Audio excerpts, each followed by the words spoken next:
I am having a very interesting Zoom chat right now with a guy named Shawn Dowdell. Now, if you don't know who Shawn is from a band called Grey Daze. Grey Daze are about to become somewhat of a household name, and the reason being is this was the first project that Chester Bennington was involved with before he went on to a great success with Linkin Park. Now, I'm really glad you took the time to talk to us, Shawn, because this project isn't just someone trying to take an old band and bring up some old demos. This is a real labor of love. Absolutely. This was something that was very important to Chester while he was still alive. We announced we were reuniting the band. We started working on music together. We had played in several little side bands. We were business partners and best of friends. So this was something that was important to he and I to see this to fruition. Now, what I really like about this is that when I heard the music, it immediately struck a chord with me because it felt like it came from such an honest place. It came from a place that when you're starting out in music, most of the reasons why people get involved with music is because they really, really just want to do it. It has nothing to do with fame. It has nothing to do with touring. It has to do with the pure passion of music.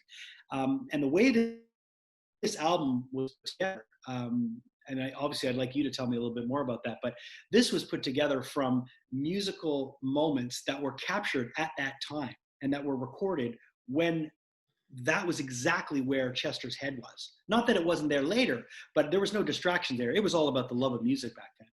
Sure. So we recorded, we formed in 92. We ended up breaking up in 98. We recorded 3 full-length albums together and a couple of demos. And when we decided to redo this music, I think it came very clear that these songs were complete and put out back in the 90s. But when Linkin Park took off in the trajectory that they did, Warner Brothers made sure that the Grey Daze history was kind of erased. Not kind of erased. Right. That was exactly what they did. They erased it. Right. And that didn't sit well with myself, didn't sit well with Chester in the long term. So when we decided to revisit this, we had all this music that really only super hardcore fans knew about. So we had these songs that literally, they were really good and they didn't get to see the light of day, so to speak. So we felt like we could revisit these tracks and issue them the way they were intended to from the beginning. And the interesting thing about this is that this is pre-internet.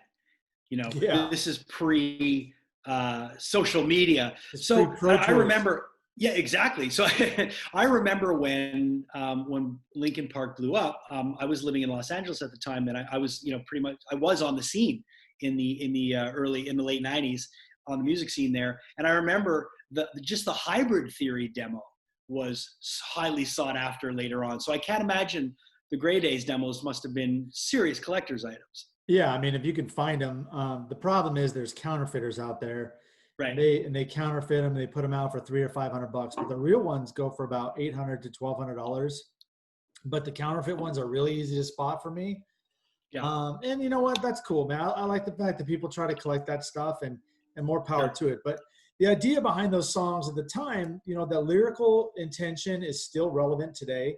The intensity of those songs and those vocal performances are so strong that it wasn't I'm short playing it a little bit when I say it wasn't difficult to reimagine this stuff, because the solid foundation of what Chester had laid down was so emotionally riveting and lyrically relevant that all we had to do, I mean, in retrospect, all we had to do was strip away that music and focus on just those vocal tracks, and then rewrite everything in a music relevant way now to where those songs come back to life and be what they are. And I think we did that. I mean, at the time, it was like a daunting task. How the hell are we going to do this? But we systematically kind of, just like what I said, we stripped away the music and we approached each song for its own value and its own intention and built up around it. And, after, doing that a bunch of times, all of a sudden we had ourselves a record. And that's what I think was so special about doing it this way. It wasn't like we wrote 10 songs and just mashed them out and there were 2 good ones. I grew up in the age of great records where, at least that's my memory of Right. it anyways, where, you know, you had Appetite for Destruction, or you had Violator, or you had Yeah. Alice in Chains, Dirt, or you had Nirvana, Nevermind, or you had Pearl Jam 10, where it wasn't even, as time goes on, it wasn't even about the band. You say, oh, my favorite band is Guns N' Roses, but I really only listen to one record, and that's Appetite for Destruction, because the record had that much Right. meaningful impact at the time. And I feel like the way we approach this record, history may prove me wrong. I could be completely full of crap here, but I think we made a record where every single song is good. It's emotionally viable. It's lyrically Yeah. viable. It's relevant in a today's music arena, where Chester's fans will be able to connect to it in a way that maybe they've missed for quite some time. Right. And that's the thing that really struck me too, like you were mentioning before, was the fact that those vocal performances, as far back in his history as they were so strong. And it just is, it's you know, it really cements how talented he was vocally as a vocalist, as a lyricist. And I think the fresh approach that you guys took, I mean, obviously, I say fresh approach because I know that you guys worked on this from, you know, from older material, but for someone listening to it, it sounds fresh. It sounds as good as anything else that would have come out of that era or even now. And and that's what, you know, it really impressed me. I gotta be honest. Thank you. The first song that I listened to was the Soul Song. And I mean, I really didn't know what to expect. And when I turned it on, I was really blown away. Not only, and what I like about this is that I'm being introduced to all of this through video.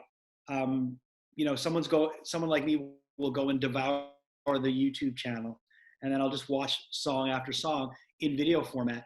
And I think it's just it puts all the pieces together. And the way that you guys put in some of the older live footage, the way that that Jamie just did such a beautiful job directing that video for Soul Song, it was really, really powerful. So I find the whole aesthetic behind it and everything. It looks like you guys put a lot of work into it. It looks like you guys did this as a labor of love, like I said at the beginning. It absolutely was. I mean, it took us 2.5 years to get to the finish line. That's not normal for a record. So we had to Yeah. curate this in a way that was, I don't know that it's ever been done like this before. So it was all new to us anyways. And it was so important that we didn't want to come off as exploitive. We didn't want to trample on what Chester had built for his legacy for the last 20 years, because that's important to people. That's important to his fans. So all of those things were very consciously looked at as we were doing this. But at the same time, we wanted to keep the integrity of Grey Daze. This project wasn't about his other project. This project was about him and Grey Daze. And I think he wrote some really masterful melodies, and Yes. we got to do something that, you know, was very special to each one of us in the band. And every person that worked on this put a lot of time and energy, but love, like you said, and passion into what we were doing for the right reasons. What was it like for you to have Head and Monkey from Korn on this? Honestly, as the musician side of me, it was like a dream, because those guys are like gods in the music world from where I come from. Korn was a huge influence on me as a young musician, for sure. But honestly, that was not how or why we got them involved. I've known Brian Head for since about 2004, and we've just always had this weird kind of connection. We just get along really well. And we were talking on the Mhm. phone via text one day, just going back and forth, and I was telling him about the project, and I said, "Can I get an honest opinion?" Because I know he would tell me if he liked it or hated it. I sent it to him. I swear my phone rang 3 minutes and 32 Right. seconds later. And he was like, "Oh my God, this is amazing. Tell me more about it." And I knew from that genuine enthusiasm Yeah. Yeah. that I was receiving that he wasn't lying to me. Then I said, "Well, would you want to play on this?" And he said, "Can I have Monkey play on it too?" And I was like, "Are you kidding?" Of course, for two reasons. One, Yeah. they're Yeah. so relevant to influences for every member of the band. But two, Chester absolutely loved those guys, and they absolutely loved him. So the connection there was so strong, and those guys did it just as a thank you to Chester. They didn't ask for anything. They showed up so prepared, so professional. It was just awesome working with those guys. I hope I get a chance to do it again. And I know Chester Yeah, would have been really proud to have done something with them as well. it's a really that B12 is a really really cool song as well. And I wanted to talk to you about the lyric video for Sometimes. What a creative way to do a lyric video. Who came up with that? Because that was a great idea. Man, I wish it was me, because when I saw that too, it was a guy named Adam and Todd at the label. They came up with it with their creative team, and initially when the pitch, I was like, well, that sounds a little weird, and then they visualized it to me. I was like, this is gonna make me cry. Actually, this is really freaking powerful. I was floored by the concept. I wish it was my idea. I really do, but it wasn't. And those guys, I mean, they really worked hard on doing everything right and made sure that they curated this stuff in a way that was very respectful and made sure not to cross boundaries. And I really appreciated the fact that the label understood that. But yeah, I mean, to me, that's my favorite video we did, just because of the contextual conversation. I mean, these lyrics are so relevant in today's world. I mean, you have this, we're in the middle of COVID and we put out the song Sometimes. You're in the middle of, this cultural dynamic with, Black Lives Matter and this, this racial tension that's happening. And then we put out B12. I mean, there's so many things that we wrote about 20 years ago that are happening right now that matter.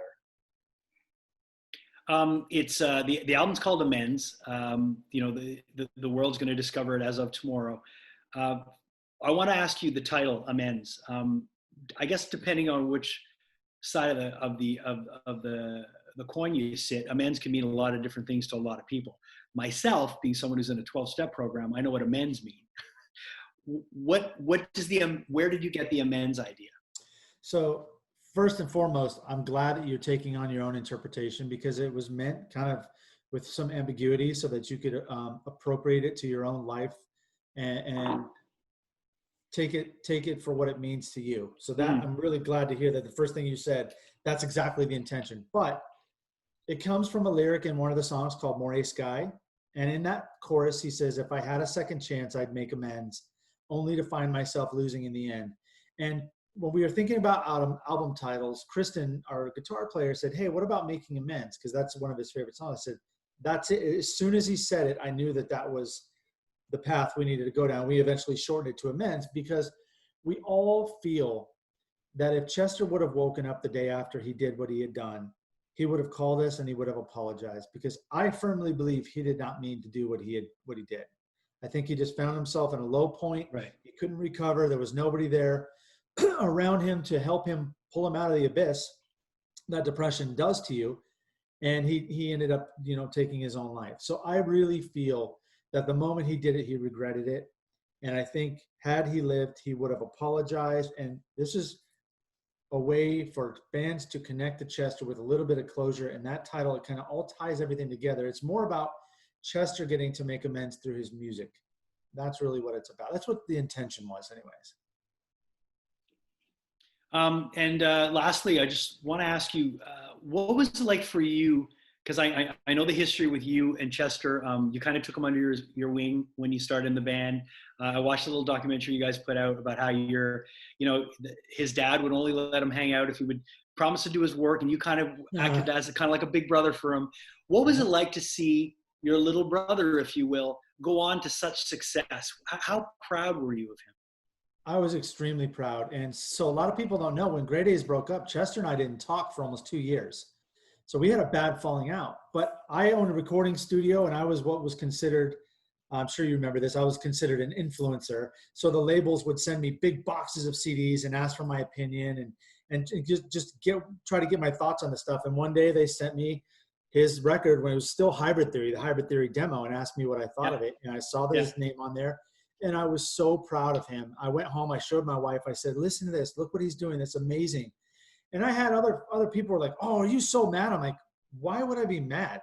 This is somebody that I love and care about. Yeah, we're not getting along right now, but this is somebody I helped get to this point. We helped develop each other. We have such history, and I'm stoked that he made it to where I wanted to go to. I'm happy for him. And then when we reconciled just a couple of years after the band broke up, I told him that. He's like, that just means so much to me. And we ended up becoming business partners, and we picked our friendship up right where it left off. But at the time that Linkin Park was hitting on all cylinders. We hadn't been talking, and I can look back in the mirror and say, you know what? I remember being genuinely proud of him and telling my wife, I'm Yeah. so happy for him that he did that. And that to me just makes me feel good about not being a jealous human being and wanting him to succeed in everything that he does. You know, I was very proud of everything he did with the big guys in Linkin Park, and the stuff he did with Stone Temple Pilots, and the stuff he did with Dead by Sunrise.